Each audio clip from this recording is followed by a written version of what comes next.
तो सबसे पहले मैं विशाखा से स्टार्ट करूंगी। 12th ह्यूमैनिटीज़ की हमारी स्टूडेंट है। 98% इन्होंने स्कोर किए हैं और ये हमारी स्कूल की वाइस कैप्टन भी रही हैं। इसे कहते हैं ऑल राउंड डेवलपमेंट और ग्रोथ। आप हर तरह के एरियाज में एक्सेल कर रहे हो और आज यहाँ बैठे हो। तो विशाखा आप बताइए, देखिए ये तो मुझे पता है, जो बच्चा मतलब डे 1 से पढ़ता है, रेगुलर बेसिस पर पढ़ता है, उसे पता होता है कहीं ना कहीं कि भाई मैं ये अचीव कर लूंगा। लेकिन इतने ज्यादा परसेंटेज लाना, ये एक्सपेक्टेड था? आपने सेट कर रखा था कि मुझे यही लाना है? मतलब जैसे मैम आपने बताया कि आपको डे 1 से पता होता है जब आप पढ़ाई करते हो कि आपको इतना तो अचीव कर लोगे आप। हमने सेट तो जैसे यहाँ पे टीचर्स भी इतने सपोर्टिव है, तो डे 1 से ऐसे रखते कि you have to score 99 plus. तो सबका टारगेट तो 99 प्लस का ही था। अब वो 98 है, वो भी बहुत अच्छी बात है टीचर की सपोर्ट की वजह से। मतलब आई एम वेरी हैप्पी। अब हम बात करेंगे निष्ठा से। निष्ठा हमारे पास बैठी हैं। वो हमारी स्कूल टॉपर हैं। इवन ये कहें शेखावटी में भी वो वन ऑफ द टॉपर्स हैं 99.2% के साथ।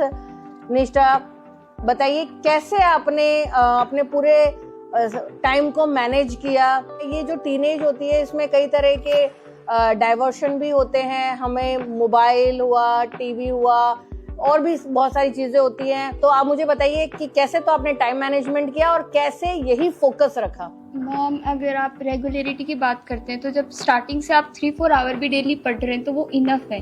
जब मैं स्टार्टिंग से स्टार्ट किया था कि तो मेरा ये गोल था कि 98% के अबव। फिर मैंने 11th में भारतीय ज्वाइन करी। तब से ढाका सर का ये बोलना था कि आप अपने मार्क्स क्यों काट रहे हो, अपना गोल 100% रखो। तो तब फिर धीरे धीरे वो 100% का गोल आया। तब जाके मैंने 99.2 अचीव किया। और डिस्ट्रैक्शन वो तो आपकी मर्जी है कि आप मोबाइल वगैरह को डिस्ट्रैक्शन लेते हो या उसको हेल्पफुल मानते हो। बहुत सारे से हमारे टीचर्स ने हमारा ग्रुप बना रखा था मोबाइल में, जिसमें इंपॉर्टेंट क्वेश्चंस आते थे। उन्होंने हमारी बहुत हेल्प करी। तो मोबाइल मेरे लिए कभी डिस्ट्रैक्शन रहा ही नहीं। हम पे डिपेंड करता है कि हम उसको क्या लेते हैं। निष्ठा आपने बहुत सही बात कही है कि हम किसी चीज को कैसे यूज करें। वो एक आपके लिए पॉजिटिव एस्पेक्ट भी बन सकता है और उसकी वो नेगेटिव साइड भी हो सकती है। वेरी गुड बेटा, because every coin has two faces. तो आपने बिल्कुल सही कहा। मोबाइल को हम अगर सही तरीके से उसका लिमिटेड यूज करेंगे तो that will be very advantageous for students also.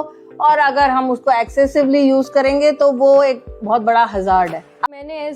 मैं 10th में भी अपनी स्कूल की टॉपर थी। फिर यहाँ आकर मैंने बोला ह्यूमैनिटीज़ लेनी है। मुझे टीचर्स ने यहाँ आने के बाद भी बोला कि आपका फैसला बहुत ज़्यादा सही है। यहाँ जब मेरी काउंसलिंग हुई तो उन्होंने भी कहा, आखिर हम देखें तो केवल इंडिया में आखिर जॉब ऑप्शन देखें तो 250 प्लस डोमेन्स हैं हमारे पास। लेकिन फिर भी आखिर हम ऊपर से गिने चुने देखें तो वही 3-4 चीज़ें बार बार रिपीट होकर सामने आती। तो ऐसा नहीं है। फर्स्ट आप देखो अपना कैलिबर किस चीज़ में, अपना इंटरेस्ट किस चीज़ में, जो आपको 10 तक 12 तक आते आते समझ आ जाता है। इतनी मैच्योरिटी आ जाती है कि ये सब चीज़ें समझ आ जाती है कि कौन सी फील्ड में जाना है।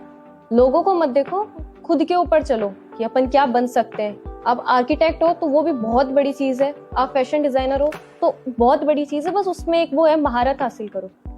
एक लीनियर सा डॉक्टर बनने से बहुत अच्छा है आप एक बहुत अच्छे आर्किटेक्ट बन जाओ, एक बहुत अच्छे फैशन डिज़ाइनर बन जाओ।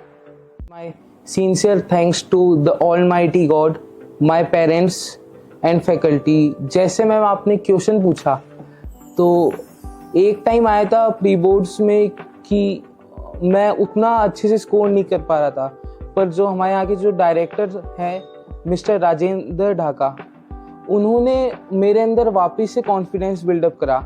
साथ में जो भी फैकल्टी है, रीटा मैम हो गए एंड माय ओन मदर, उन सब ने मेरे को कहा कि प्री बोर्ड्स है, उनका लेवल हाई है। तो हम बाकी स्कूल्स को देखते तो उनके वहाँ पे 1-2 प्री बोर्ड्स होते हैं, हमारे यहाँ पे 7 to 8 हुए थे। उस प्रेशर वाले टाइम में जो फैमिली का सपोर्ट होता है वही मेन होता है। तो जैसे मैं यहाँ पे था तो सारी करिकुलर एक्टिविटीज सब में ध्यान देता था, पर मेन फोकस मैं जब भी मैं घर पे रहता था तो मेरी ग्रैनी है वो मेरे साथ में रहती थी।